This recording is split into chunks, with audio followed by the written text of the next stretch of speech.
Ukrainian and American officials continue to negotiate a U.S.-backed proposal to end the over three-year war between Ukraine and Russia.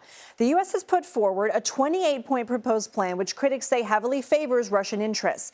President Trump has also stated he wants a deal to end the war by Thanksgiving, but according to U.S. and Ukrainian officials, he admitted his deadlines can be flexible. Sunday, negotiators representing Ukraine and the United States released a statement saying talks had resulted in a, quote, updated and refined peace framework. While neither side formally released the updated proposal, news organizations, including the Financial Times and The Guardian, reported a new 19-point version alters the approach to certain contentious issues.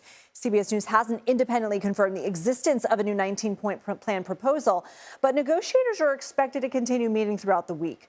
Ukraine has said it won't agree to any deal that results in giving up territory seized by Russia. Russia has stressed it will not sign a deal allowing Ukraine to join NATO. We wanted to look at where things stand in the conflict and how these talks have unfolded so far. Starting with the current territorial control, Russian troops control a large part of the eastern Donbas region of Ukraine and southern Ukraine near Crimea, which Russia annexed in 2014, a move condemned as illegal by the international community. Now, much of the territory in the east was claimed by Russia near the start of the war. Ukrainian forces have not been able to expel Russian forces from there.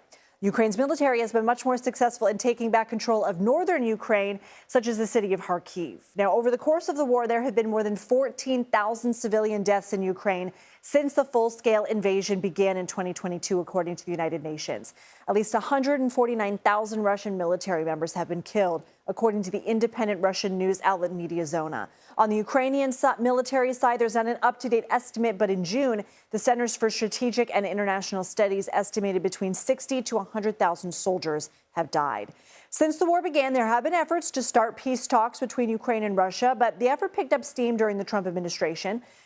During his campaign last year, the president said he could end the war in a day. However, efforts by his administration have come up short. Negotiators have met several times since February to advance peace talks, and President Trump has spoken directly with both countries' leaders. Some of those leader-level talks have been tense. Remember that Oval Office meeting with Ukrainian President Volodymyr Zelensky in February that resulted in President Trump yelling at him, temporarily suspending military aid, though the two leaders met again in August and in October.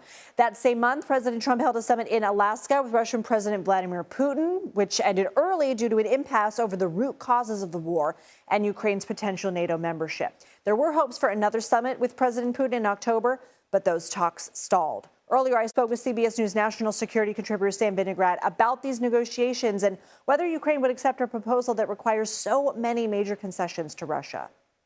I think it is unlikely that Ukraine is going to carte blanche agree to a peace proposal that would really put significant limits on its military, open the door to Russia just invading Ukraine again, and taking off the table Ukraine ever joining NATO. Ukraine also has to socialize any agreement it makes with countries other than the United States, including the UK, including France, and including NATO members. So I think the timeline is more than ambitious. It just logically doesn't work. At the same time, Zelensky is certainly feeling pressure to publicly and privately show momentum so that President Trump doesn't try to bully him into a corner by withdrawing intelligence support or security assistance again. So I think that the rest of the world and supporters of Ukraine are quite keen to present a peace proposal to both Ukraine and Russia that does not look like capitulation on its face. However, it's clear that Vladimir Putin views the United States as key to ending the war in whatever terms are hammered out. So while U.S. allies are certainly working on a workaround, I